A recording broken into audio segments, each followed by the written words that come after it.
Bridezilla, the ultimate Karen of weddings. I am a church organist in a large metropolitan area. Pre-COVID, I would play for approximately 50 weddings a year, with my career total being 488 weddings. It's safe to say that I've seen my share of difficult brides, along with crazy mothers of the bride, and a few downright train wrecks. But nothing, and I mean nothing, could have prepared me for this one. The wedding was at the church where I am employed as the full-time organist. The senior pastor was out of town for a family reunion that weekend, planned several years ago, and arranged for the pastor friend of his from another church in the area to be the officiant. That said, the bride's family are members of the church, and my understanding is that the mother of the bride couldn't believe that the pastor would not cancel his plans to officiate at their wedding, but eventually let it go and moved on to bigger things. As the organist, never go to the wedding rehearsal. However, church wedding coordinator had let me know that the bride was insisting that I be there. The coordinator let her know that there would be additional fee for me to attend the rehearsal, and that I would only be there from 6 p.m. as I had another obligation that evening. The bride said that would be fine, accepted the additional fee for my services at her rehearsal. Rehearsal day rolls around. I arrived at the church at 4:45 p.m. There were 3 cars in the parking lot. Mine, the church wedding coordinator, and one that I did not recognize. I walked through the sanctuary doors, and I noticed there was a woman at the altar putting flowers and candles out. She was wearing a skin-tight strapless dress, high heels, hair all blown out, and makeup so thick it probably would have taken a paint scraper to peel it off of her. And a surgical bandage would have had more fabric than her dress did. As I walked to the organ, I stopped and said, "Hi, you must be the bride. I'm _________, and I'm the organist." She stopped what she was doing, looked at me and said, and I quote, "Are you fucking kidding me? I'm the mother of the bride, and I go to church here. I know who you are." I was so taken by surprise at her Christian greeting that I simply replied with, "Oh, I apologize." She sighed in disgust and told me she didn't have time for small talk, so I went to the organ to wait for the rehearsal to begin. The coordinator came in a minute or two later, and we had our typical small talk, and I shared with her about my interaction with the mother of the bride. She rolled her eyes and said, "Just wait, I have a feeling this is going to get good." 5 p.m. comes, and the only other people who were on time were the pastor, the parents of the bride and groom, the grandmothers, and the groom and his groomsmen. 5:15 p.m., and we are still waiting. The mother of the bride kept telling everyone to be patient and that she was on the way. The coordinator reminded her that I would be leaving at 6 p.m., as would the pastor, as he was contracted for an hour rehearsal. The mother insisted that the hour started from when the rehearsal began, at which time the coordinator whipped out the contract and advised her to read it over again. She backed out and called her daughter, and he told her to speed up.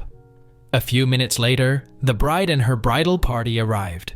The bride and her mother could have been identical twins. Also arriving with her was her wedding coordinator, who immediately started taking over. Now let me stop and say, that's a big no-no at the church. The requirement is that the church wedding coordinator deals with all details relating to the service being held at the church. The contract states that they are welcome to use a wedding coordinator, of their choosing to coordinate all other aspects of the wedding outside of the church ceremony, but the church has a full-time wedding coordinator who will take care of all of those details. The bride and her mother had met with the church wedding coordinator on multiple occasions, so they were aware of this policy. The church wedding coordinator immediately stepped in and explained to the other coordinator that she would be assuming all responsibilities related to the coordination of the wedding at the church. There was a little back and forth between the two, but the other coordinator eventually backed down and said she would be glad to help in any way she could. At this point, it's about 5:40 p.m., and we are just finally getting the rehearsal started. Coordinator got everyone lined up and in their places, and it was time to begin practicing the processional. An usher begins to bring the grandmother of the groom down the aisle, who is in a wheelchair. The bride immediately stops the seating and says that the grandmother will not be seated during the processional because she refused to have her roll down the aisle in a wheelchair. She needed to walk down on the usher's arm, or she needed to be seated before the ceremony began. The groom did speak up and tell his fiancée that was not right, and he wanted his grandmother seated during the seating of the family. The groom's mother also spoke up and said her mother would be seated just like the bride's grandmother would be seated. And then the mother of the bride got involved. And let's just say that there was a little argument taking place between the two mothers, the bride and the groom. The pastor finally got involved and said, "Let's discuss this following the rehearsal." And we moved on.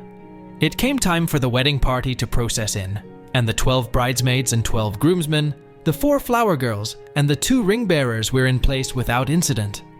I start the music for the bride and her father to enter. No enter. Now I will say that the aisle in the church is very, very long, but at the same time, I could not figure out why it was taking the bride so long to make it to the front. As I look out, I notice that it is because she is taking selfies of herself, the entire walk down the aisle. She and Daddy would take a few steps, stop, and she would snap a picture. And this went on and on and on. She finally made it to the front, only to say that she wanted to practice the entire processional again. The pastor said no, she could practice it at the end of the rehearsal if needed, but we needed to move on. The bride raised a major hissy fit, as did her mother, so we did the whole thing a second time, minus the grandmother in the wheelchair. The second time took longer than the first. The same story. The bride took selfies all the way down the aisle. At this point, it is 5 minutes after 6, 5 minutes longer than I was supposed to be there. I turned the organ off, closed the lid, locked the organ, and got up to leave. The church wedding coordinator waved goodbye, and I told her I would see her tomorrow. The mother of the bride jumps out of her chair and comes charging at me and grabs my arm and asks me where I'm going. I told her that my contract ended at 6 p.m. and I was going to another obligation that evening. She proceeds to tell me what an unprofessional person I am for leaving the rehearsal when it's not finished, and she would make sure that everyone at the church knew how I disrespected her daughter and her family at this special event. And she proceeded to tell me that she would make sure the staff parish relations committee was aware of my rudeness and to not be surprised if I did not have a job come next week. I looked at her, smiled, and did my nicest voice said, "That's a risk I'm willing to take. I will see you tomorrow." Through all of this craziness, I forgot that there was a soloist who I was supposed to meet with at the rehearsal. Yet, in the hour I was there, never showed up. The church wedding coordinator phoned me around 8 p.m. and simply said that I had left way too early because things got good and heated after I had left and that she would fill me in the next day. She also said the soloist arrived an hour and a half late. They agreed to arrive an hour before the service the next day so we could run through the music, and then she told me who the soloist was. The soloist had been a contestant on one of the hit TV music competition shows and had won the competition last season. The bride and the soloist had gone to high school together.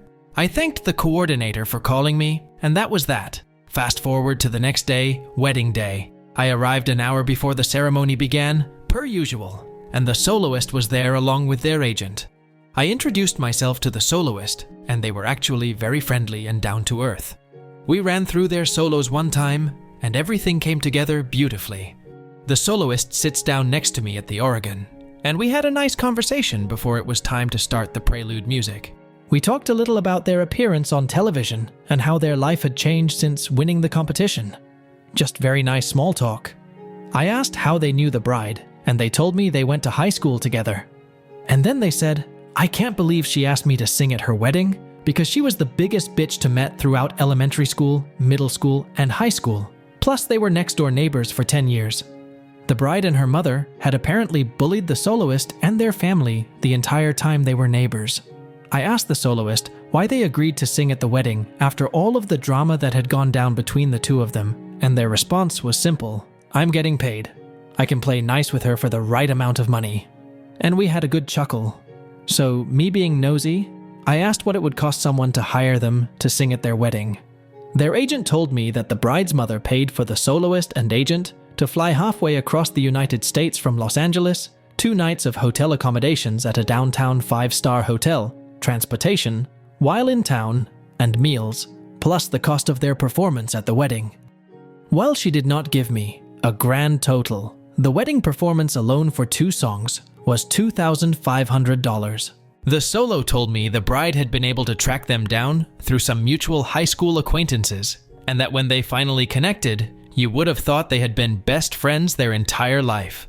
The pastor stopped by the organ before the ceremony began to thank me for my professionalism the night before, and also to tell me that he had never experienced anything quite like this wedding in his life.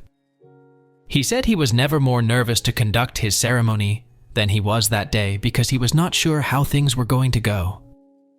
It's wedding time. The ceremony began on time. Grandmother actually came down the aisle in her wheelchair, and the bride made her entrance with no selfies taken on her way down the aisle. Her father handed her off to her future husband, and they move into the altar area for the ceremony. As the service moved forward, the soloist leaned over to me and said, "Is it me, or is her cell phone sticking out of the top of her dress?"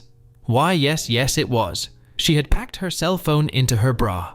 Here is this bride dolled up to the hills, looking as if it taken her days to get her hair and her makeup done just right. A gorgeous and obviously very expensive dress, and her cell phone stuck between her two boobs. I couldn't help but laugh because the photographer is taking pictures this entire time, and I'm not sure that the bride realized you could see her phone, but I am sure they made for some beautiful wedding portraits.